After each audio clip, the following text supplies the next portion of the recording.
امریکہ کبھی بھی اسرائیل کی مخالفت نہیں کرتا، مخالفت تو دور کی بات تنقید تک نہیں کرتا۔ آخر اس کی کیا وجہ ہے؟ معزز ناظرین، جب بھی ہم امریکی نظام کے بارے میں سنتے ہیں تو اکثر دو ہی پارٹیز کا نام سننے میں آتا ہے، ریپبلکنز اور ڈیموکریٹ۔ یہ دو پارٹیز لگ بھگ ہر چیز میں ایک دوسرے کی مخالفت کرتی ہیں، ان کا ہر ایک پالیسی پر اختلاف ہوتا ہے، لیکن ایک مسئلہ ایسا ہے کہ جس پر دونوں متفق نظر آتے ہیں۔ جی ہاں، ہم بات کر رہے ہیں اسرائیل کی۔ یو ایس میں ہر 4 سال بعد صدارتی الیکشنز ہوتے ہیں اور ہر کمپین میں ہر صدارتی امیدوار اسرائیل کو لے کر اپنا سپورٹ بڑھانے میں کوئی کسر نہیں چھوڑتا۔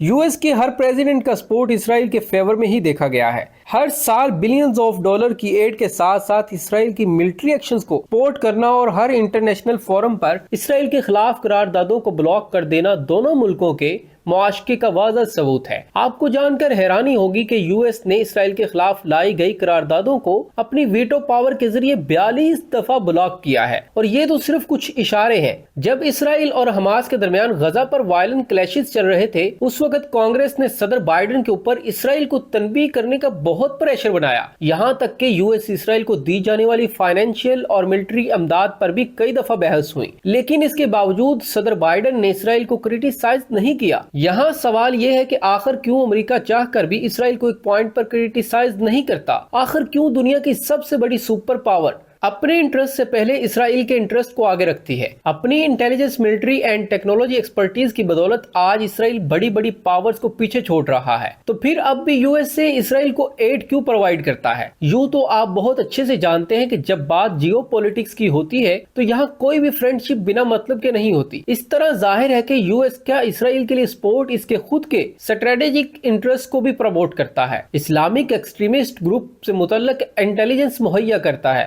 اور ساتھ ہی ساتھ یو ایس کو اپنی کٹنگ ایج ملٹری ٹیکنالوجی بھی پرووائڈ کرتا ہے۔ لیکن اسرائیل یا پھر جیوز کے لیے یو ایس کا سپورٹ یا گول اس کی اسٹریٹجی کیلکولیشنز یا پھر فورن پالیسی انٹرسٹ تک ہی محدود نہیں۔ یہاں پر ایسے کئی انٹرسٹنگ فیکٹرز ہیں جو امریکہ کی ڈومیسٹک پالیسیز کے ساتھ ساتھ بہت مضبوطی سے جڑے ہوئے ہیں۔ آج ہم انہی فیکٹرز کی بات کریں گے۔ کسی بھی ملک کی پالیسیز زیادہ تر اس کے پاپولر پبلک اوپینین پر ہی بیسڈ ہوتی ہیں، لیکن یو ایس کی ڈومیسٹک اور فارن پالیسیز میجورٹی کی بجائے ان کی مائنورٹی یہودی آبادی کے اوپینین کے گرد گھومتی ہے۔ وائٹ ہاؤس میں کوئی بھی حکومت کر رہا ہو، لیکن ہائیسٹ لیول پر فیصلہ سازی کو جوش لابیز ہی کنٹرول کرتی ہیں۔ آج لگ بھگ دنیا میں یہودی آبادی کا 40% یہودی امریکہ میں رہتے ہیں۔ اسرائیل کے بعد ورلڈ کی second largest Joyce population U S میں رہتی ہے، لیکن یہاں انٹرسٹنگ بات یہ ہے کہ یہودی آبادی یو ایس کے ٹوٹل پاپولیشن کا تقریباً 2.4% ہے۔ ایک اقلیتی کمیونٹی ہونے کے باوجود یو ایس کے میجر ملکی اور غیر ملکی فیصلے یہودیوں کو دھیان میں رکھ کر ہی کیے جاتے ہیں۔ اس کی 3 وجوہات بتائی جاتی ہیں۔ نمبر 1،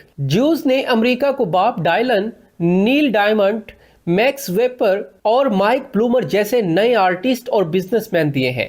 اتنا ہی نہیں، آئنسٹائن اور نیلز بوہر جیسے جیو سائنٹسٹ کی وجہ سے یو ایس کو کئی نوبل انعام بھی ملے ہیں، اور یہ سب کے سب یہودی تھے۔ یو ایس اسرائیل کو ریکگنائز کرنے والا سب سے پہلا ملک بنا۔ میڈل ایسٹ جیسے اسٹریٹجک ریجن پر نظر رکھنے کے لیے اسرائیل یو ایس کا سب سے بیسٹ ٹول بن کر ابھرا۔ پولز کے مطابق اب تک امریکن عوام 70.62% اسرائیل کو سپورٹ کرتا ہے، جبکہ کل 20 سے 30% فلسطین کو سپورٹ کرتا ہے۔ آپ نے اکثر دیکھا ہوگا جب بھی یو ایس کانگریس میں اسرائیل کو لے کر کوئی بھی بل پیش کیا جاتا ہے تو وہ زیادہ تر آسانی سے یک طرفہ طور پر پاس ہو جاتا ہے۔ اسی طرح 2020 کے اعداد و شمار کے مطابق یو ایس پر آج لگ بھگ $26 ٹریلین قرض ہے، پھر بھی یو ایس ہر سال اسرائیل کو $3 بلین کی فائنینشیل مدد فراہم کرتا ہے۔ یہاں آپ کو بتا دیں کہ یو ایس میں 2 مذہبی گروپ کام کرتے ہیں، ایک امریکن یہودیوں کا اور ایک کرسچنز کا۔ 2 سب سے زیادہ یہ پولیٹیکل انگیجنگ گروپس ہیں۔ یہ دونوں ہی گروپس ڈیموکریٹس اور ریپبلکن کے اہم حلقوں کا حصہ ہے،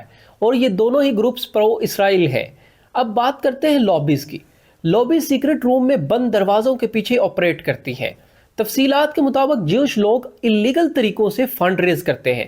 2020 کے ڈیٹا کے مطابق اس پرو اسرائیل گروپ میں صدارتی امیدواروں کو لگ بھگ $14 ملین ڈونیٹ کیے تھے، جس میں 63% ڈیموکریٹ کے پاس اور 36% ریپبلکن کے پاس گئے تھے۔ یہ اماؤنٹ 2016 کے الیکشن سے دوگنا زیادہ تھا۔ کیمپس واچ نامی ایک تھنک ٹینک امریکن یونیورسٹیز کے مڈل ایسٹ سے جڑے کورسز پر نظر رکھنے کا کام کرتا ہے۔ ماہرین کہتے ہیں کہ یہ کافی بار اسرائیل کے خلاف ویوز پیش کرنے والے اسکالرز کو ہراس اور ڈیفیم بھی کرتی ہے۔